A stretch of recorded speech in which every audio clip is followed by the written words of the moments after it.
நான் ஆரம்பத்துல ராஜா பாட்டுலாம் கேட்கவே இல்ல. நான் வந்து பயங்கர ஃபாரின் ஸ்டைல்னு சொல்லிட்டு இங்கிலீஷ் தான் போறேன்னு சொல்லி பயங்கர பீட்டர் காலேஜ் டைம்லன்னு சொல்லிட்டு நான் ராக், மெட்டல், ஹிப் ஹாப், ஜாஸ்ன்னு எல்லா ஜானரும் கேட்டுக்கிட்டே இருக்கேன். கேட்டுட்டே இருக்கும். இரு இரு இரு, இதெல்லாம் நம்ம ஊர்லயே வந்திருக்கே. இதெல்லாம் எங்க கேட்ட மாரி இருக்கேன்னு சொல்லும்போது தான் எனக்கு அந்த பாட்டுல ஏன்னா ரஜினி சாரை பாட வச்சிருப்பாப்ல. அது அது அவரே ஸ்பூஃப் பண்ணி பண்ண பாட்டு மாதிரி தான் இருந்துச்சு. ஒரு பருக்கு சாப்பாடு நான் சாப்பிட்றேன்னா அதுக்கு நன்றி அவருக்கு தான். அதுபடியே பசங்க இன்னைக்கு வந்துகிட்டு இருக்காங்க சார். தெரிஞ்சதால தான் அவர் தெரியாதுன்னு தைரியமா சொல்றாரு. ஏன்னா அந்த ஏரியா தெரியும் அவருக்கு. அதனால எனக்கு தெரியலன்னு சொல்றாரு. அதுதான் உண்மை. அவருக்கு எல்லாமே தெரியும். ஊர்ல எங்க தாத்தா ஊர்ல எல்லாம் வந்து பாத்தீங்கன்னா எங்க மாமா வீட்டுல அங்கங்க ஸ்பீக்கர் வச்சிருப்பாங்க. அதுவும் குறிப்பிட்டு அந்த பானைக்குள்ள வச்சிருப்பாங்க. அதுல வந்து இந்த சாங் இன் பர்டிகுலர்லி தென்றல் வந்து தீண்டும் போது இந்த தானத்தந்த தானத்தந்த தானத்தந்த தானா தானத்தந்த தானத்தந்த தான தான தான தானா இது ஒண்ணு போயிட்டு இருக்கும். ரஜினி சார், சச்சின் டெண்டுல்கர் இவங்கலாம் ஒரு மில்லனியால வர ஒரு பர்சனாலிட்டின்பாங்க. அதே வரிசையில் இளையராஜா சார் இருப்பாங்க. ஸோ என் ஜென்ரேஷனுக்கு நான் சொல்றது என்னன்னா, நாங்களாம் ஃபோன் பார்த்தாலே டயர்டாகிற ஒரு ஜென்ரேஷன். அதனால தயவுசெய்து நம்மள இளையராஜா சார் கூட கம்பேர் பண்ணணும் அப்படின்ற ஒரு இடத்துக்கே போக முடியாது. ட்ரைமி பப்பட் வழங்கும் வா தமிழா வா. ஏ எத்தனை யோசித்தனுங்க கத்தியாச்சு, கத்தி கத்தி தொண்ட தண்ணி வத்தியாச்சு, சுத்தமாக சொன்னதெல்லாம் போரலியா, மொத்தமாக காதுலதான் ஏறலியா, தந்தன தந்தன தான தான தான தான தான தந்தன தந்தன தானடே. உன் மதமா என் மதமா ஆண்டவன் எந்த மதம், நல்லவங்க எம் மதமோ ஆண்டவன் அந்த மதம். அட பொங்கடா பொங்கடா பொங்கடா பொல்லாத பூசலும் ஏசலும் ஏனடா, கூட வாங்கடா வாங்கடா வாங்கடா சொல்லாத சங்கதி சொல்லுறேன் கேளடா. அந்த ஆண்டவன் தான் கிறிஸ்துவனா முஸ்லிமா இல்ல ஹிந்துவா, உன் மதமா என் மதமா ஆண்டவன் எந்த மதம். மனசுக்குள்ள நாய்களும் நரிகளும் நால்வகை பேய்களும் நாட்டியமாடுதடா, மனிதன் என்னும் பார்வையில் இருக்குது பார்வையில் நடக்குது நான் கண்ட மிருகமடா. அடையாரும் திருந்தலையே இதுக்காக வருந்தலையே, அடையாரும் திருந்தலையே இதுக்காக வருந்தலையே, நீயும் நானும் ஒண்ணு இது நெசந்தாம் மனசுல எண்ணு, பொய்யையும் புரட்டையும் கொன்னு இந்த பூமிய புதுசா பண்ணு. சும்மா சொன்னத சொல்லவா, சொல்லாம என் வழி செல்லவா, அட உன்னத்தான் நம்புறேன் நல்லவா, உன்னாலே மாறுதல் வந்திடும் அல்லவா. உன் மதமா என் மதமா ஆண்டவன் எந்த மதம், நல்லவங்க எம் மதமோ ஆண்டவன் அந்த மதம். ஒரு சிறப்பான பாடலை பாடினீங்க. அதோட சிறப்பு விருந்தினரை நம்ம அறிமுகப்படுத்திடலாம். நான் இன்னாரோட பையன் சொல்றதுல சில பேருக்கு பெருமை இருக்கும். அந்த மாதிரி லீடியன் நாதஸ்வனுடைய அப்பா அப்படிங்கிற ஒரு பெருமையை அவர் ஃபுல்லாக இன்னைக்கு சம்பாரிச்சு கொடுத்துருக்காரு. அவருடைய உழைப்புனால அவருடைய குழந்தைக்கு அவரே குருவாகவும் இருந்து ஒரு வழி நடத்தியிருக்காரு. ஆனால் அவருடைய இசைக்கு இசைஞானி தான் குரு, அவருடைய இசை குரு. அடுத்ததாக 2 சிறப்பு கெஸ்ட், 2 பேருமே ஒரு இன்ட்ரெஸ்டிங் பர்சனாலிட்டி. ஒரு இயக்குனர், அவர் ஒரு யூடியூபராக தன் வாழ்க்கையை தொடங்கினா கூட இன்னைக்கு ஒரு இயக்குனராகவும் ஆகான்ல அவருடைய படம் வந்து இன்னைக்கு வந்து வெளியிட்டிருக்காரு. ஸோ அவருக்கும் இளையராஜாவுக்கும் என்ன சம்பந்தம், அதுதான் இன்னைக்கு கேட்க போகிறோம். ஏன்னா அவர் யூடியூப் பயணியராக இருந்து நிறைய வீடியோ பண்ணியிருக்காரு, நிறைய பேசியிருக்காரு, நிறைய பண்ணியிருக்காரு. ஆனால் அவருக்குள்ள இளையராஜாவின் தாக்கம் என்ன அப்படிங்கிற நம்ம கேட்டு தெரிஞ்சுக்க போகிறோம். அடுத்து வந்து விக்ரம். விக்ரம் அப்படின்னாலே ஸ்பூஃப் வீடியோஸ், ஒரு சாங் ரெக்கார்டிங்கை எப்படி ஸ்பூஃப் பண்ணுறது, அதை வந்து என்டர்டெய்னிங்காக எப்படி கொடுக்கறது அப்படிங்கிறதா அவருடைய பெரிய கலை. அவர்கிட்டையும் நம்ம இளையராஜா பற்றி நம்ம கேட்டு தெரிஞ்சுக்க வேண்டிய விஷயங்கள் இருக்குது. நீங்கள் நிறைய வெளிநாட்டு சேர்ந்த இசை இகளை அறிமுகப்படுத்தியிருக்கீங்க, நிறைய அதை பற்றி பேசியிருக்கீங்க. அது சார்ந்து நிறைய ஒரு ஃபாலோவர்ஸும் உங்களுக்கு ஒரு வந்திருக்காங்க இல்லையா? ஆனால் அங்கே சுற்றி இங்கே சுற்றி எப்போ நீ இங்கே தான்ப்பா வந்தாகணும் அப்படின்னு ஒன்று சொல்லுவாங்க இல்லையா? இந்த பாட்டு நான் சொல்லி வச்சிருந்தேன். இது கொஞ்சம் கேளுங்க. இல்லை இல்லை இல்லை நல்லா கவனிச்சு கேளு. ஆ, நல்லா கவனிச்சு கேளு. ஆ, வெரி குட் வெரி குட். இப்ப நீங்க எல்லாம் சேர்ந்து சொல்லுங்க. ஆ, ஐயோ ஐயோ. ஆ, சொல்லுங்க. ஆ, இல்ல இல்ல, அந்த தம்பி எவ்வளவு அழகா பாடுறான் பாருங்க. ஆ, சரிங்க. Very good very good. இப்ப தம்பி நான் சொல்ற மாதிரி நீ பாடு. ஏரியில இளந்த மரம் தங்கச்சி வச்ச மரம்.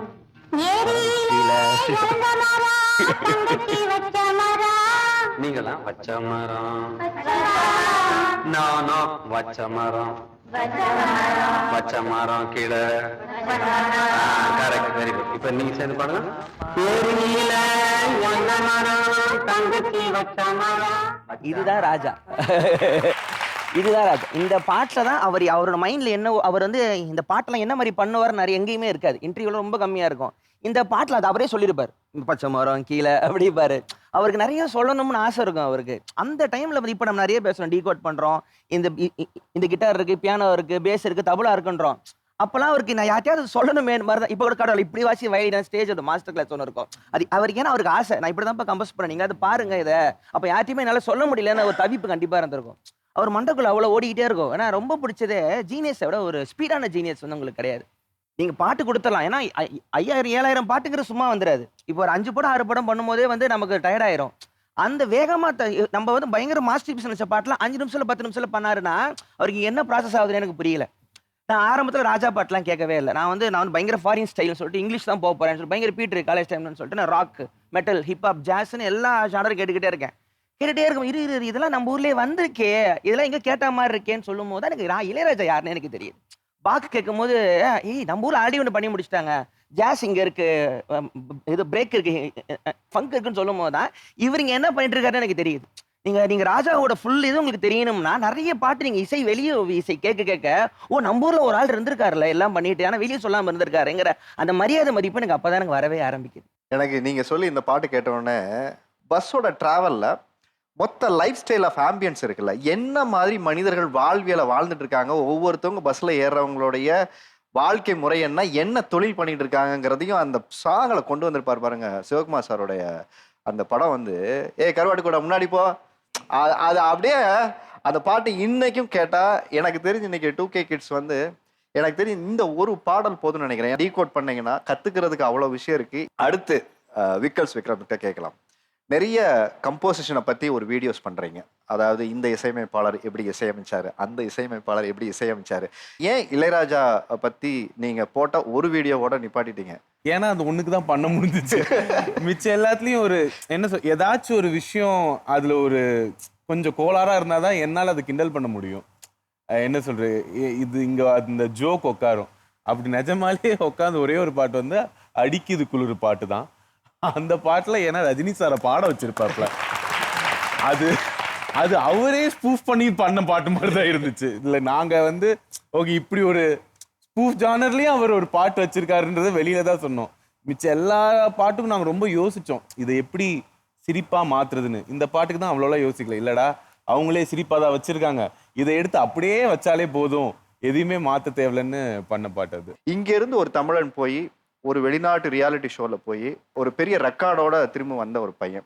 பட் அவரை உருவாக்குறதுல உங்களுக்கு என்ன சார் பெரிய சேலஞ்ச் இருந்தது? அதுல இளையராஜாவுடைய தாக்கம்? நான் முதல்ல ஒரு மியூசிக் ரசிகன்.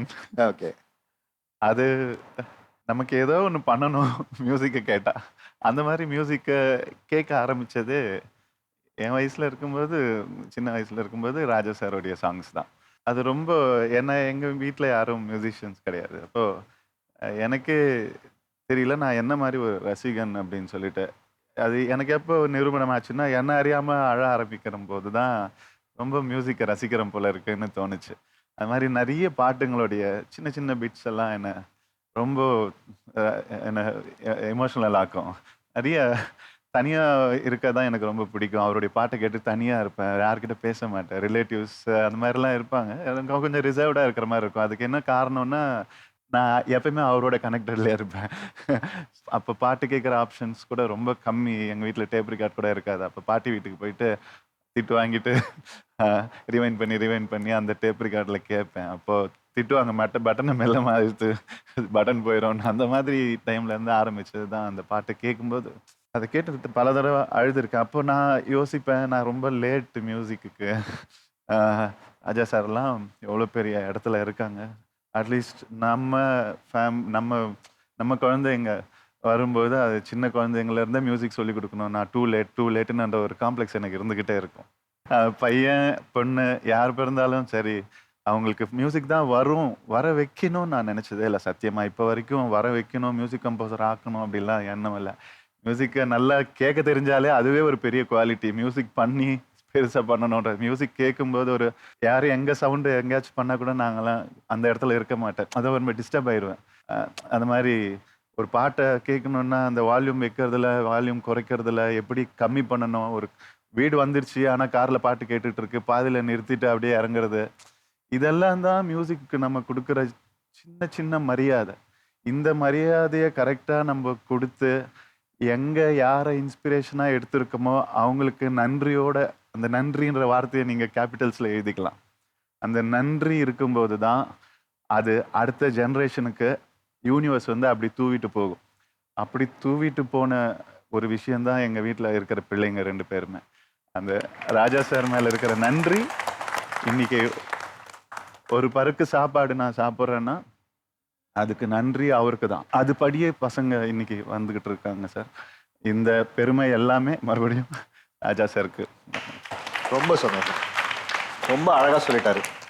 நான் சாப்பிட்ற ஒரு பருக்கு சோறு கூட இளையராஜாவுக்கு சமர்ப்பணம்னு மொத்தமாக அவர் சமர்ப்பணம் பண்ணிட்டாரு. சார், நீங்கள் நல்லா பாடுவீங்கன்னு எனக்கு தெரியும், அதனால் நீங்கள் எஸ்கேப் ஆக முடியாது. ஸோ இளையராஜாவோட ஒரு பாட்டை ஒரு 2 வரி பாடினீங்கன்னா எங்களுக்காக.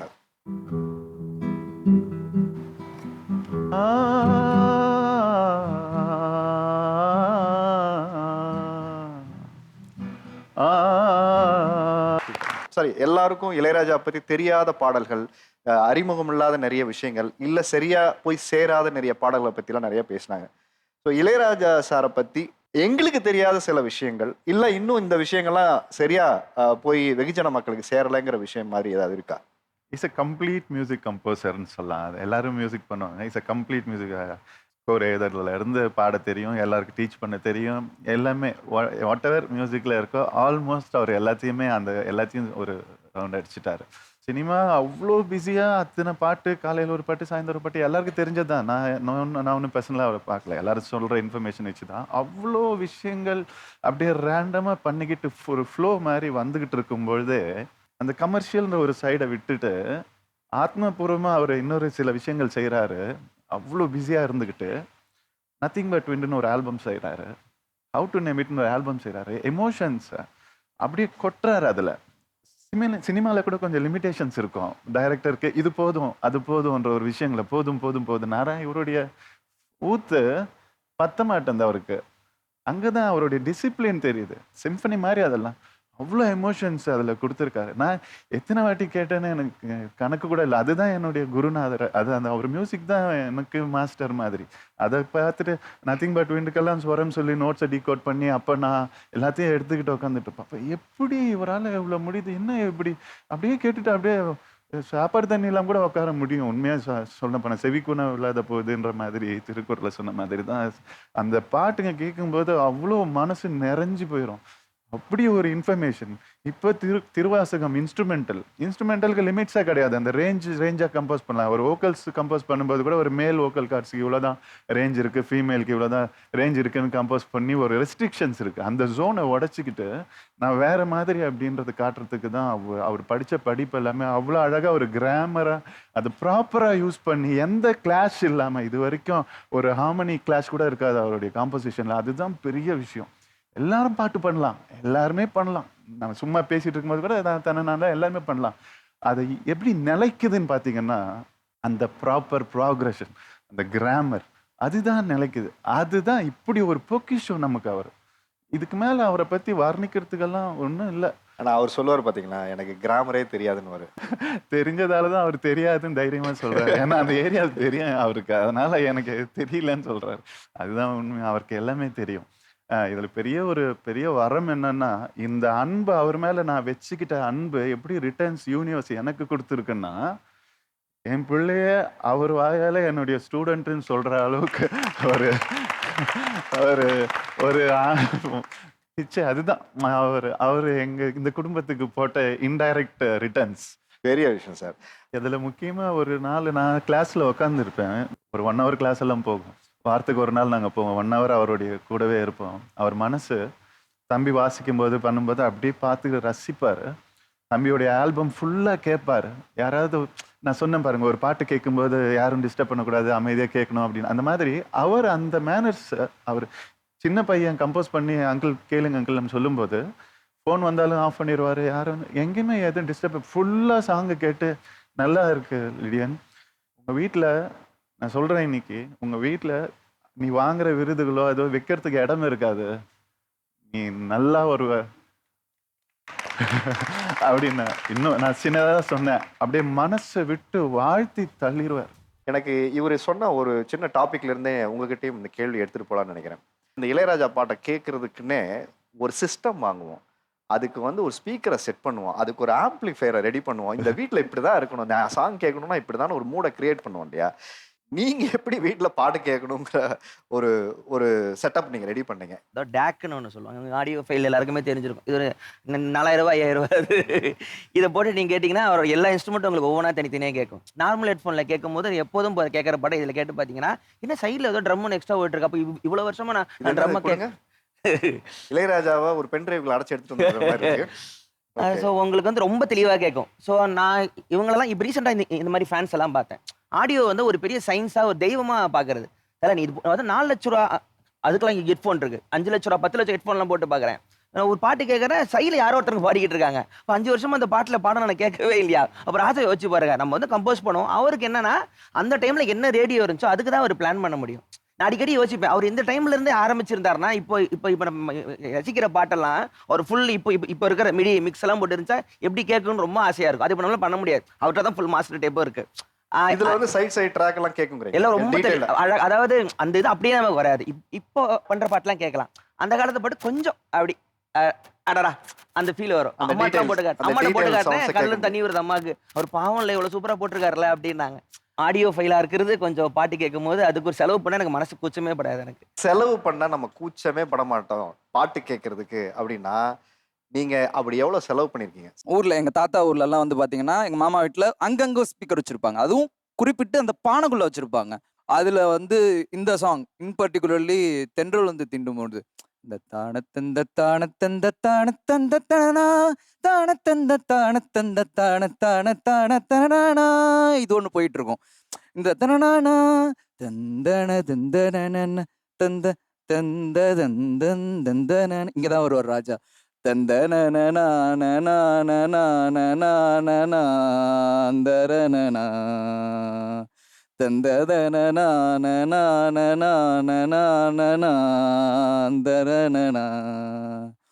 தென்றல் வந்து தீண்டும் போது என்ன வண்ணமோ மனசுல இது ஒரு ஸ்பீக்கர்ல கேட்கும். திங்கள் வந்து காயும் போது என்ன வண்ணமோ நினப்புல அப்படியே ஒன்னும் கேட்கறதுக்கு அவ்வளோ சூப்பரா இருக்கும், எனர்ஜி பூஸ்டா இருக்கும். அது சார் இப்போ இருக்க காலத்துல வந்து சப்வூஃபர் அது இதுன்னு டெக்னாலஜி நிறைய வளர்ந்துருச்சு. நாங்க எங்க காலத்துல வந்து 80ஸ்ல வந்து இளையராஜாவை கொண்டாடுவதற்குன்னு தம்பி சொன்ன மாதிரி பானை தான் எங்களுக்கு பெரிய விஷயம். எக்ஸ்ட்ரா பேஸு அதுக்கெல்லாம் வந்து பேஸை கூட்டி குறைச்சி கேட்கணும் அப்படின்னால பானை வெரைட்டியா வச்சிருப்பேன் நான் வீட்டில். கொஞ்சம் பெரிய பானையை வச்சு கொஞ்சம் 8 inch ஸ்பீக்கர் போட்டுட்டோம் அப்படின்னாக்க அப்போ இருக்கக்கூடிய சிறிய பறவை சிறகை விரித்து பறக்கிறதே அதில் வந்து பேடை வச்சிருப்பார். அப்பயே அப்படிதான் இருக்கும் அதில் கேட்கறதுக்கு. அப்போ இருந்தக்கூடிய மெலோடியான சாங்ஸ் இருக்கும்போது ஸ்பீக்கர் தூக்கி வேற இடத்துல வச்சுக்குவோம், வச்சுக்கிட்டு சின்ன பானையில் வச்சுட்டு அது கேட்குறது. அப்படி எக்ஸ்பெரிமெண்ட் பண்ணி தான் ராஜாவை கொண்டாடி இந்த உலகம் போயிட்டே இருந்தது. இப்போ டெக்னாலஜி அவர் என்ன ஹைப்பாக எடுத்துகிட்டு போகுது. ஒருவேளை இந்த உலகம் அழிஞ்சிட்டு வேற ஒரு உலகம் தோன்றுதுன்னு வச்சுக்கோங்க, அடுத்து வரக்கூடிய ஏதோ ஒரு ஜென்ரேஷன் புது மனுஷன் என்னடா இவங்க என்னமோ வாழ்ந்துருக்காங்க என்னமோ பண்ணியிருக்காங்க அப்படின்ட்டு ராஜா சாருடைய ஏதோ ஒரு பென் டிரைவ், ராஜா சாருடைய ஏதோ ஒரு சிடி, ராஜா சாருடைய ஏதோ ஒரு கம்போசிஷனை எடுத்து போட்டு கேட்டான்னா அன்னைக்கும் இளையராஜாவுடைய புகழ் இருக்கும். 1000 வருஷம் ஆனாலும் ராஜா சாரை டீகோட் பண்ணிக்கிட்டே தான் அந்த சமூகம் இருக்கணுங்கிறத ரொம்ப அழகா சொல்லிட்டாரு. நான் வந்துட்டு குட்டியில இருந்தே எங்களோட ஊர் வந்து உடையாம்பட்டி. ஸோ அங்கே வந்து இந்த ஒரு 3 நாள் திருவிழா ஒன்று நடக்கும் சார். அப்போ வந்து எப்படின்னா ஒரு லைக் ஃபுல்லாக ரொம்ப பெரிய ஸ்பீக்கர் இருக்கும். காலையில் ஒரு 5 மணிக்கே ஆரம்பிச்சிருவாங்க. அது நாங்கள் எந்திரிக்கிறதுக்கு முன்னாடியே கேட்குற பாட்டு வந்து இளையராஜாவோட சாங்ஸ் தான். ரொம்ப குட்டியில இருந்து எங்களுக்கு தெரியவே இந்த மாதிரி ஒரு சாங் இருக்குன்னே தெரியாது. ஸோ அங்கே கேட்டு கேட்டு எனக்கு வந்து லைக் பாட்டு மேலே ஒரு விருப்பம் லைக் வந்து நான் வந்து பாட ஆரம்பித்தேன். ஸோ அதில் வந்து பிடிச்ச ஒரு பாட்டு நான் பாடுறேன் சார். உன் கூட நான் கூடி இருந்திட எனக்கு சென்மம் ஒன்று போதுமா, 100 சென்மம் வேணும் நான் கேட்குற சாமிய. என்ன கேட்குற சாமிய? 100 சென்மம்.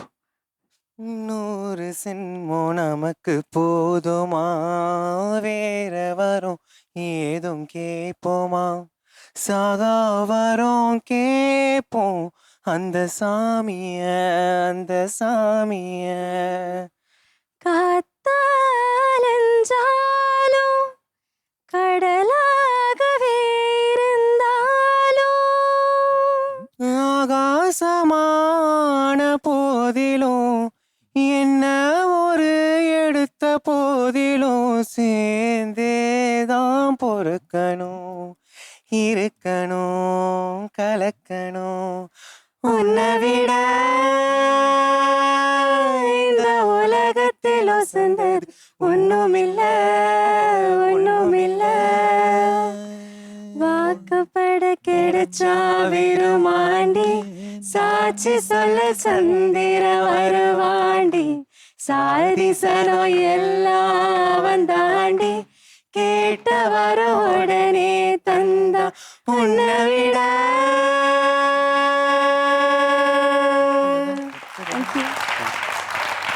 இந்த இளைய தலைமுறை அவர்கிட்ட இருந்து எடுத்துக்கிறதுன்னு ஒரு பாயிண்ட் இருக்கும்ல, ஒரு டேக் அவேவா நம்ம எடுத்துட்டு போகணும் அப்படிங்கிறது வேற என்ன எடுத்துட்டு போகலாம் விக்ரம், நீங்க சொல்லுங்க. ரஜினி சார், சச்சின் டெண்டுல்கர் இவங்களாம் ஒரு மில்லனியால வர ஒரு பர்சனாலிட்டின்பாங்க. அதே வரிசையில் இளையராஜா சார் இருப்பாங்க. ஸோ என் ஜென்ரேஷனுக்கு நான் சொல்கிறது என்னென்னா, நாங்களாம் ஃபோன் பார்த்தாலே டயர்டாகிற ஒரு ஜென்ரேஷன். அதனால தயவுசெய்து நம்மளை இளையராஜா சார் கூட கம்பேர் பண்ணணும் அப்படின்ற ஒரு இடத்துக்கே போக முடியாது. யாராலுமே யார்கிட்டையுமே அவரோட கம்பேர் பண்ண முடியாது. முடிஞ்ச அளவு பண்ணதில் 50% டிசிப்ளின், 50% ஒர்க் எத்திக் இருந்தாலே நாங்களாம் லைஃப்பில் எங்கேயோ போயிடுவோம். ஸோ அதுதான் அவர்கிட்ட எடுத்துக்கணும். இந்த ஷோல கெஸ்டா வந்த 3 பேருமே அவங்களுடைய அனுபவத்தை ரொம்ப அழகா நம்ம கிட்ட பகிர்ந்துக்கிட்டாங்க. உங்க எல்லாருக்குமே என்னோட பெரிய நன்றிகள்.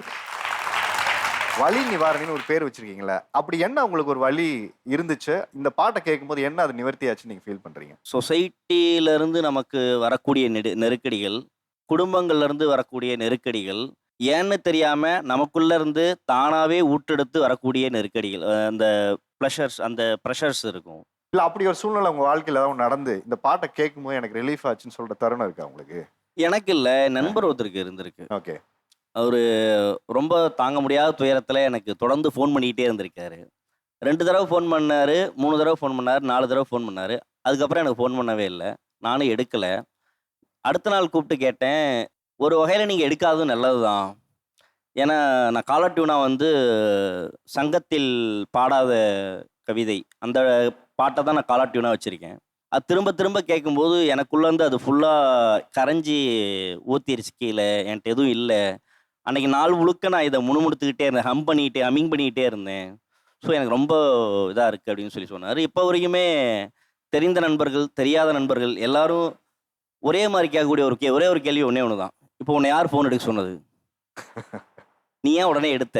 உனக்கு அறிவு இருக்கா? அப்படிலாம் கேட்பாங்க. நான் அந்த பாட்டு வந்து இளையராஜா பாட்டு ஓடிட்டு இருக்கும்போது நீ ஏன் எடுத்த? அதான் என்கிட்ட பேசணும்னு தான் ஃபோன் பண்ணுறாங்க. பட் நீ ஏன் எடுத்த? நீ எடுத்துருக்க கூடாது. இல்லை நீங்க ஏன் வலி நிவாரணி பேர் வச்சிருக்கீங்கன்னு புரிஞ்சிருச்சு. கம்ப்யூட்டர் சார் ஒருத்தர் இருந்தார். அவர் அதிகமாக என்னை பாட சொல்லி கேட்பாரு. ஒரு 2 சாங் ஃபர்ஸ்ட் டைம் எனக்கு ஒரு சாங் வந்துட்டு, அது மேக்ஸிமம் யாருமே கேட்டிருக்க மாட்டாங்க. ஓடும் பாட்டு ரேராக தான் இருக்கும். அது நானே வந்துட்டு அதான் ஃபர்ஸ்ட் டைம் கேட்டேன். அதுக்கப்புறம் அம்மா சாங் ஒன்று என்கிட்ட அடிக்கடி கேட்பாரு. எதனாலங்கிறத பார்த்தா அவங்க அம்மா இறந்துட்டாங்கங்கிறது எனக்கு 1 வீக் கழிச்சு தான் தெரியும். அது ஏன் அதெல்லாம் பாட சொன்னாருங்கிறது எனக்கு அப்போ புரியல. லவ் ஃபெயிலியர் அவர். நம் கானம் கேட்க வானாடும் சோலை வீணில் வாடுது பார்த்தாயோ, பொன்மாலை வேலை இங்கென்ன தேவை, சோக சங்கீதம் கேட்டாயோ, என் வாழ்வு மண் மீது போனாலும் உன் வாழ்வு இன்பங்கள் காணட்டும், யாரோடு நீ சென்று வாழ்ந்தாலும் வேர் போல ஆர் போல நீ வாழ்க, அன்பே அன்பே என் இன்பம் எங்கே, பூங்காற்றே இனி போதும் என் உடல் தீண்டாதே அப்படின்னு சொல்லி ஒரு சாங் அடிக்கடி என்கிட்ட கேட்டுட்டு இருப்பாரு. அவங்க அம்மா இருந்தது 1 வீக் கழிச்சு என்கிட்ட இன்ஃபார்ம் பண்ணிட்டு அதுக்கப்புறம் இந்த சாங் எனக்கு பாடுறாஜான்னு சொல்லிட்டு அழுதாரு. அப்போ இளையராஜாவோட சாங் வந்துட்டு பார்த்தீங்கன்னா எல்லா விதத்தில் உள்ளவங்களுக்கு எந்த இக்கட்டான சூழ்நிலையில் இருந்தாலும் அதை தேற்ற வகையில் பாடல்கள் இருக்குங்கிறத நான் புரிஞ்சுக்கிட்டேன். இசை வந்து எப்பவுமே நமக்கு எல்லாம் மருந்து தான் சார். அப்படி உங்களுக்கு இசை இளையராஜா எனக்கு மருந்தா இருந்தாருன்னு சொல்ற விஷயம் என்ன வருது? எல்லா சாங்ஸ்லையுமே ஒரு பாடல் ஆசிரியருடைய பின்பலம் இருக்கும், அதனுடைய நம்மளை இன்ஸ்பயர் பண்ணுறதுக்கு. அது இளையராஜாவே நிறைய பாடல்கள் அவரும் சொந்தமாக எழுதியிருக்காரு. ஆனால் நான் என்ன பார்க்குறேன்னா, வெறும் மியூசிக்கை வச்சு ஒருத்தனை தட்டி எழுப்ப முடியும்னா அது இளையராஜாவால் தான் முடியும் நான் நினைக்கிறேன். அதுக்கு ஒரு நல்ல உதாரணம் என்னென்னா, இந்த சத்ரியனில் ஒரு பிஜிஎம் வரும். அந்த விஜயகாந்த் திருப்பி வெகுண்டு எழும்போது ஒரு ட்ரம்பட்டோட பர்கஷனோட ஒரு பிஜிஎம் வரும். அந்த பிஜிஎம்மை கரெக்டாக கேட்டால் 10 நாள் ஆஸ்பத்திரியில் படுத்தவங்க கூட எழுந்து உட்காந்துரும் சார். பிஜிஎம், ஆமாம், வெறும் பிஜிஎம். பாட்டால் எல்லாருமே இன்ஸ்பயர் பண்ணியிருக்காங்க. அது கண்ணதாசன் வாலி காலத்துலேருந்து பாடலும் இசையும் சேர்ந்து இன்ஸ்பயர் பண்ணும். ஆனால் ராஜா மாத்திரம்தான் வெறும் இசையை வச்சு இன்ஸ்பயர் பண்ணி சோர்ந்து போய் உட்காந்துருக்க எழுந்து உட்கார வச்சு. இளையராஜா பாட்டாக போட்டுக்கிட்டு இருப்பாங்க இப்போ 80களில். அதனால சந்தோஷமாக ஸ்கூலுக்கு போவோம் எல்லாம் கேட்டுக்கிட்டு. எங்கள் செயல்பாடுகளுக்கெல்லாம் ரெக்கார்டிங் வந்து இளையராஜா பாடல்கள் தான். அப்போ புத்தம் புது காலைன்னு ஒரு பாட்டு படத்திலே வரல, ஆனால் பதிவாகி பெரிய ஹிட் ஆயிடுச்சு. சிலோன் ரேடியோவில் போட்டுக்கிட்டே இருப்பாங்க, அந்த பாட்டெலாம் பாடும். நாங்கள் ரொம்ப சந்தோஷமாக பள்ளிக்கூடத்துக்கு போவோம். சிலோன்னு சொன்னோடனே ஞாபகம் வருது. இங்கே விதூஷன் சொல்லுங்க, நீங்க ஸ்ரீலங்காலேருந்து வந்திருக்கீங்க இல்லையா? ஸ்ரீலங்கால எந்த இடம்? ஸ்ரீலங்காவில் மட்டக்களப்பு பெட்டிக்கலன்னு சொல்லுவாங்க. ஈழத்தமிழர்களுக்கு இசையின் ராஜாவாக உண்மையாக இளையராஜா சார் எப்பயும் இருந்து கொண்டிருக்கார். எனக்கு படிப்பிச்ச மேம் கூடி சொன்னாங்க, இதை சொல்லுங்க விதுஷன், கட்டாயம் போய் சொல்லுங்க. அந்த கரண்ட் இல்லாத காலத்தில் கூடி அந்த டைனமோ சைக்கிள் அந்த டைனமோ சுற்றி அதில் இந்த கரண்ட் எடுத்து இலங்கை வானொலி எல்லாம் வந்து பாடுபட்டு அந்த பாடல்களை கேட்டிருக்காங்க. உண்மையில் இளையராஜா சார் பாடல்கள். இப்போ நான் எம்ஏ செஞ்சு கொண்டிருக்கிறேன் மியூசிக்கில், வோக்கல். இங்கே எங்களுக்கு வெஸ்டர்ன் மியூசிக்ன்ற ஒரு பாடம் ஒன்று அறிமுகப்படுத்தியிருக்காங்க. அதில் கூடி ஒரு சார் ஒரு ஆள் வந்து படிப்பிச்சார். அவர் படிப்பிச்ச சிலபஸை விட அவர் உச்சரித்த பேர் இளையராஜா சார் தான். உண்மையில் என்னென்னா வெஸ்டர்ன் மியூசிக்கை இசை என்று எடுத்தாலே இளையராஜா சாரை தாண்டி நம்ம அதை படிக்கலாம் அப்படின்ற ஒரு விஷயத்த கண்டிப்பாக சொன்னார். அதில் அவர் உச்சரித்த ஒவ்வொரு வார்த்தையுமே இளையராஜா சார் இளையராஜா சார். அப்போ உங்களுக்கு மனசுக்கு பிடிச்ச ஒரு பாடலை பாடுங்க, ஈழத்தமிழர் குரல்ல கேட்போம். கட்டாயம். மங்கை இனமும் மன்னன் இனமும் குலம் குணமும் என்ன, தேகம் துடித்தால் கண்ணேது, கூந்தல் கலைந்த கனியே, கொஞ்சி சுவைத்த கிளியே, இந்த நிலைதான் என்ன விதியோ, இளமையெனும் பூங்காற்று பாடியது ஓர் பாட்டு, ஒரு பொழுது ஓர் ஆசை, சுகம் சுகம் அதிலே ஒரே சுகம். இளையராஜா சார் வந்து கர்நாடிக் வைஸான ராகங்கள் வந்து எக்கச்சக்கமான ராகம். ரீதி கவுளை ராகத்திலே வந்து சின்ன கண்ணன் அழைக்கிறான், அந்த ஒவ்வொரு அந்த இசை பயில்கின்ற மாணவர்கள் என்ற ரீதியில ராகங்களை ஐடென்டிஃபை பண்றது இளையராஜா சார் இந்த ஒரு பாடல்களை வச்சு கொண்டுதான். சில ராகங்கள் நாங்கள் பாடும்போது கூடி அந்த பிரயோகம் வருகுது.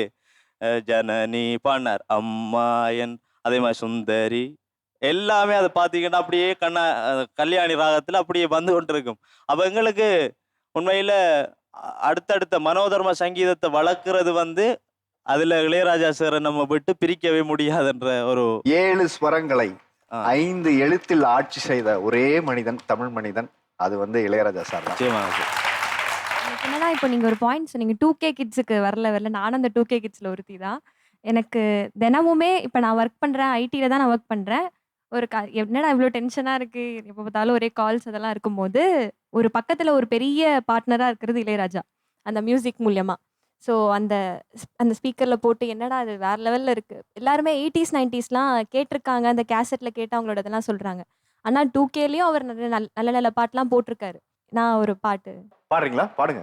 பூவில் தோன்றும் வாசம் அதுதான் ராகமோ, இளம் பூவை நெஞ்சில் தோன்றும் அதுதான் தாளமோ, மனதின் ஆசைகள் மலரின் கோலங்கள், கோயிலோசையின் பரிபாஷைகள், அதிகாலையின் வரவேற்புகள், புத்தம் புது காலை பொன்னிற வேளை, என் வானிலே தினந்தோறும் தோன்றும் சுகராகம் கேட்கும் இந்நாளும் ஆனந்தம். லல்லலல்லலா, லாலலலலா. Thank you. இசைஞானி மேல ஒரு அதீத அன்பின் காரணமா நானே வரைஞ்ச ஒரு ஒரு ஃபோட்டோ ஒன்று வரைஞ்சு கொண்டு வந்திருக்கேன் சார். நீங்களே வரைஞ்சதா? ஆமாம் சார். நீங்க ஓவியரா? இல்லை, ஓவியர்லாம் கிடையாது சார். ட்ரை பண்ணி வரைஞ்சேன் சார். என்னங்க சரி, சபையில ட்ரை காமி பண்ணேன்னு சொல்லி அச்சசலா வரைஞ்சிருக்கீங்க. இல்லை, முடிஞ்ச வரைக்கும் வரைஞ்சிருக்கேன் சார். அப்படி இதுன்னு அப்புறம் அந்த அன்னக்கிளியிலேருந்து உள்ள எல்பி ரெக்கார்டெல்லாம் கொண்டு வந்திருக்கேன். யாரும் பார்த்துருக்க மாட்டாங்க. இதுக்கு என்ன பேருன்னு கூட தெரியாது நிறைய பேருக்கு. சீடின்னு தான் சொல்லுவாங்க. அப்படியே பாஸ் பண்ணுங்களேன், கொடுங்க. 2K கிட்ஸ் எல்லாம். இதை நான் என்னுடைய வீட்டில் நான் சின்ன வயசுல இருக்கும்போது எங்க அப்பா அந்த ரூமுக்குள்ள போய் மேலே கையே வைக்காதரான்னு வரும். அதுக்கப்புறம் கல்ஃபு போனதுக்கப்புறம் சிடி பிளேயர் வந்தோடனே முதல் கலைஞர் உழைப்பாளி சிடி வந்து சார், ஃபின்லாண்ட்லேருந்து. அது வந்து அவ்வளோ விலை கொடுத்து வாங்கினேன் சார். அப்போ வந்து அங்கே 600-700 இருக்குன்னு வைங்களேன். இப்போ வந்து ஒரு 2000-3000 இருக்கும். ஸோ அது அவ்வளோ ஆசையாக வாங்கி அது முதல்ல அந்த சிடி பிளேயரில் கேட்டோன்னே அந்த கிளாரிட்டி கேட்டோன்னே சார் அப்படியே புல் அரிச்சுது. அதாவது அப்படியே உள்ள உயிர் அப்படியே உள்ள இறங்குது. அப்படியே அந்த பாட்டெல்லாம் வந்து இப்போ அதெல்லாம் நான் ஞாபகத்துமே கொண்டு வந்திருக்கேன். காமிக்கிற டைம் இல்லாதனால நான் எடுங்க. இது சார் first CD sir. First CD அது? ஆமாம், உழைப்பாளி கலைஞன் வந்து 1994 சார். 1994 வாங்கின ஆமாம். சிடி. ஆமா, கலைஞனும் உழைப்பாளி. கரெக்ட். ரெண்டு அப்பெல்லாம் காம்பினேஷன் ஃபிலிம் வருவாங்க. ஆமாம் வந்து சார். நீங்கள் சொன்னீங்க அப்போ சவுண்ட் சிஸ்டம் எல்லாம் சொல்ல கேட்டீங்க. இப்போ பார்த்தீங்கன்னா மொட்டை மாடியில் இதுக்குன்னே தனியாக ஒரு ரூம் கட்டி யாருக்கு டிஸ்டர்பன்ஸ் இல்லாமல் ஞாயிற்றுக்கிழமை ஆனால் சாயந்தரம் ஒரு 3 மணி நேரம் உட்காந்து பொறுமையாக அந்த ஹோம் தியேட்டர் சிஸ்டத்தில் அந்த எஃபெக்டோட இன்னும் நான் கேட்டிருக்கேன் சார். இன்னும் லைவ் இன் கான்செப்ட்லாம் சிலதெல்லாம் இப்போ வருது, ரெக்கார்டர் எல்லாம். அதெல்லாம் அப்படியே உட்காந்து பார்த்தோம்னா அப்படியே உள்ளேயே போயிடும் சார். உள்ள இறங்கிடுச்சு. பூரா இறங்கிருச்சு. Okay. அதே மாதிரி நைட்டு கார் வந்து கல்யாணம் எவ்வளவு வருஷம் ஆச்சு உங்களுக்கு? 20 வருஷம். 20 வருஷம் ஆச்சு. உங்க மனைவி இதை எப்படி எடுத்துக்கிறாங்க? அது பொறுத்துக்கிறா சார். பொண்ணு மனைவியும் பொறுத்துக்கிறாங்க. அதனால நான் என்ன பண்ணிட்டேன், அவங்களுக்கு டிஸ்டர்பன்ஸாக இருக்குன்னா நானும் மேலே தனியாக ரூமை கட்டி அங்கேயே வந்து தனியாக செட்டில் ஆகிட்டு அந்த மாதிரி கூட வச்சுக்கோங்க. குடும்பம் நடத்துறேன், மேல இளையராஜாவோட. ஆமாம் சார், கண்டிப்பாக சார். தனியா ஒரு குடும்பம் கண்டிப்பாக சார், கண்டிப்பாக சார். அப்புறம் ஈவினிங் கார் விட்டு இறங்கணும்னா வீட்டுக்குள்ளே போகிறதுக்கு ஒரு 1/2 மணி நேரம் ஆகும். திட்டுவாய், காரை கொண்டு வந்து உள்ளே நிறுத்துறீங்க, என்ன பண்ணிட்டு இருந்தீங்கன்னு. பாட்டு வந்துக்கிட்டே இருக்கும் எஃப்எம்ல. ஈவினிங் டைம் அந்த நைட் டைம் போடுவாங்களேங்க சார், நினைத்தாலைக்கு இந்த மாதிரிலாம். இப்போ ஒவ்வொரு பாட்டும் வரும்போதும் சரி இதை கேட்டுட்டு இறங்கிடலான்ட்டு இறங்குறக்கே மனசு வராது சார். நிறைய திட்டுவாங்க. நிப்பாட்டினதுக்கு அப்புறம். ஆமாங்க சார். உள்ள வந்து பார்க்கிங்ல வீட்டுக்குள்ள நிறுத்தினதுக்கு அப்புறமும் அந்த சாவி ஆஃப் பண்றது மனசு வராது. அங்கே டின்னர்லாம் சாப்பிட்டுருக்க அனுபவம் இருக்கும் போல இருக்கே நீங்க சொல்றத பார்த்தா. 10 மணி 10:30 மணி இல்லாம சாப்பிட்றதே இல்லை சார். வீட்டில் அதான் உங்களுக்கு இப்படியே இருங்க அப்படிம்பாங்க, ஒன்றும் திருத்தவே முடியாது அப்படின்ட்டு. இப்போ வரணுன்னே சரி போங்க தனியாக விட்டுட்டு போகிறீங்களா, சரி நான் அங்கே போகிறேன் ரிலேஷன் வீட்டுக்கு போகிறேன்ட்டு போயிட்டாங்க ஆச்சுங்களா. அதனால் வந்து வாழ்க்கையை குடித்தனமேங்கிறது அப்படிங்கிறது வந்து இசைஞானியோடங்கிற மாதிரி ஆகிப்போச்சு. ரொம்ப சந்தோஷங்க. நான் ஆக்சுவலி மெடிக்கோ, ஸோ ஃபிசிஷியன் அசிஸ்டண்ட்டாக இருக்கேன் இன் கார்டியாக் சர்ஜரி. ஸோ நிறைய 2K கிட்ஸ் தான் நானும். நார்மலாக இருக்கிற சாங்ஸ் எல்லாம் கேட்டுட்டு நான் இளையராஜா சாங்ஸ் எல்லாம் எங்கே கேட்க ஆரம்பித்தேன் அப்படின்னா, சர்ஜரி பண்ணுற டைமில் தான் வந்து க்ளோஷர்லாம் பண்ணும்போது எங்களோட சர்ஜன் வந்துட்டு யூஸ்ரீ ஒரு பாட்டு பாடுமா அப்படி சொல்லுவார். ஸோ நான் பாடிட்டே க்ளோஸ் பண்ணிட்டு இருப்பேன். ஸோ அந்த மியூசிக் அண்ட் என்னோட ப்ரொஃபஷன் அண்ட் பேஷன் ரெண்டுமே ஒன்றா கிடச்சதுலாம் ஐ எம் பிளெஸ்ட். மச்சானா மெட்டெடுத்த உன்னத்தான்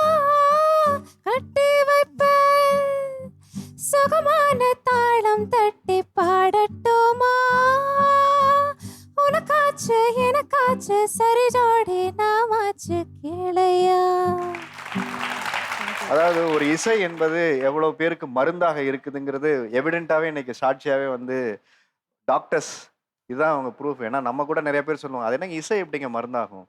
எனக்கு தெரிஞ்சு அவருடைய மொத்த வாழ்க்கை இந்த 82 வருஷமுமே உயிரா பிடிச்சி நம்மக்கிட்ட ஒரு இசையா கொடுத்துட்டார். இந்த சிடி நான் கையில் வாங்கினது இன்னைக்கு என் வாழ்க்கையிலே ஒரு மறக்க முடியாத நாளாக தான் நான் பார்க்குறேன். ஏன்னா ரொம்ப வருஷத்துக்கு அப்புறம் இதை கையில் எடுத்தோன்னே எங்கள் அப்பா ஞாபகத்துக்கு வராரு. எங்கள் அப்பா எப்படி பாட்டு கேட்டார் ஞாபகத்துக்கு வராரு. அதை எப்படி பாதுகாத்தார். ஒரு மெமரிஸ் வந்து ஒவ்வொருத்துக்கு பின்னாடியும் நம்ம சேகரித்து வச்சுருக்கிறதுக்கு பின்னாடியும் இளையராஜாவுடைய வரலாறு வந்து இது சொல்லுது. இளையராஜா என்னும் முதுமான நிகழ்ச்சி துவங்கினதுலேருந்தே நீங்கள்லாம் இன்னைக்கு இவ்வளோ பேசியிருக்கீங்க. ஆனால் இந்த நிகழ்ச்சிக்காக நாங்கள் பேசினது பார்த்தீங்கன்னா பக்கமாக இந்த ஷோவுக்காக ப்ரிப்பரேஷனே ஒரு பெரிய முயற்சியாக இருந்தது. ஏன்னா ஒரு இசை மேதை, இசை ஞானி, இப்படி பல பேர்கள் அவருக்கு நீங்களே வச்சுருக்கீங்க. செல்ல பேர்கள் நீங்களே நிறைய கொடுத்துருக்கீங்க. அப்படிப்பட்ட ஒரு மேதையை பற்றி நம்ம ஒரு நிகழ்ச்சி நடத்தும் போது எங்கேருந்து துவங்கணும்னு ஒரு பெரிய குழப்பம் இருந்தது. ஏன்னா நம்ம இறுதி கட்டத்தை நெருங்கிட்டோம். இன்னைக்கு நீங்கள் பேசின ஒவ்வொரு விஷயமும் அவர்கிட்ட பார்த்த அனுபவங்கள், அவரோட இசையை கேட்ட அனுபவங்கள்ல இருந்து நமக்கு என்ன ஒரு விஷயம் புரியுதுன்னா இளையராஜா எப்பவுமே புத்தம் புதுசு தான். அப்படிப்பட்ட ஒரு இளையராஜா என்னவாக இன்னைக்கு இருக்கார். ஒரு அடர் வனத்துல ஒரு சின்ன புல்லாங்குழல் வச்சுக்கிட்டு மொத்த ஜீவராசிகளுக்குமான ஒரு ஆற்றுப்படுத்தும் கலைஞனாக, ஒரு முதுபானனாக இன்னைக்கு நம்ம கண்ணுக்கு தெரிகிறார். அதனால ஒவ்வொரு ஃபேன் பாய் மூமெண்ட்டா நாம இந்த ஷோல இந்த தலைமுறைக்கு சொல்ற ஒரு விஷயமா இசையை கேட்டுக்கிட்டே இருங்க. உங்களுக்கு பிடிச்ச இசையை கேளுங்க. இளையராஜா பாட்டை நீங்க கேட்டீங்கன்னா உங்க வாழ்க்கையில நிறைய பாடங்களை நீங்கள் கற்றுக்கொள்ளலாம் என்பதுதான் இந்த நிகழ்ச்சி நமக்கு உணர்த்துது. எனக்கு தெரிஞ்சு ஒரு மனக்குறையோட தான் அதை முடிக்கிறேன். இருந்தாலும் இந்த ஷோவை ஸ்பெஷல் ஆக்குனது இளையராஜா ஃபேன்ஸ் ஆகிய உங்களுக்கு தான் ஒரு பெரிய ராயல் சல்யூட். எனக்கு தெரிஞ்சு இந்த அவர் கண்ணாடி போட்டு அவர் உட்கார்ந்துருந்தவர்லாம் யார் பாடினாலும் அப்படியே அவர் ரசிச்சுக்கிட்டு எந்த விதமான ஒரு எதிர்பார்ப்பும் இல்லாம ஒரு ரசிகரா மட்டுமே இருந்தார். அவரோட அடையாளத்தை தொலைச்சிட்டு இங்க நான் இளையராஜோட ஃபேன், யார் பாடுறீங்க, அதுல என்ன பாட்டு, அதுல என்ன எனக்கு பிடிச்சிருக்கோ அதை ரசிக்கிற ஒரு மனோபாவம் இருக்குல்ல, அது ரொம்ப அழகானது. நிறைய பேர் பேசினாங்க, அவர் நிறைய கூட பேசல.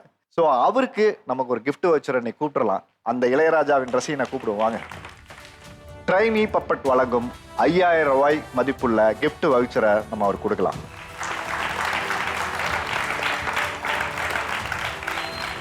நீங்க ஒரு கிஃப்ட் எடுத்து வந்திருக்கீங்களா? வா, குணாவோட கேசட்டா? குணாவோட கேசட்டை எனக்கு வந்து கிஃப்டா கொடுத்துருக்காரு. எனக்கு தெரிஞ்சு ஒன் ஆஃப் த மெமரபிள் கிஃப்ட்னு நினைக்கிறேன். 33 வருஷம் ஆச்சு குணா படம் வந்து. ஆனா இன்னைக்கும் ஒரு பெரிய படம், அதுவும் வேற்றுமொழி படம் தமிழ்ல வந்து இந்த பாட்டை எவ்வளவு பேருக்கு ஞாபகப்படுத்திருக்கு. இன்னைக்கு எவ்வளவு பேர் இந்த பாட்டை கொண்டாடுறாங்க, இன்னைக்கு டூக் அவுட் பண்ணி மறுபடியும் பேசிட்டு இருக்காங்கன்னா அதுதான் Ilaiyaraaja sir. Thank you so much sir. Thank you. Try me puppet வழங்கும் ஒரு அன்பான கிஃப்ட் ஹாம்பர்ஸ் வந்திருக்கிற அனைவருக்குமே உங்களுக்கு கொடுக்கப்பட்டிருக்கு. மீண்டும் ஒரு நல்ல தலைப்பில் அடுத்த வாரம் வா தமிழா வா நிகழ்ச்சியில் உங்களை சந்திக்கும் வரை விடைபெறுவது ஆரி அர்ஜுன்.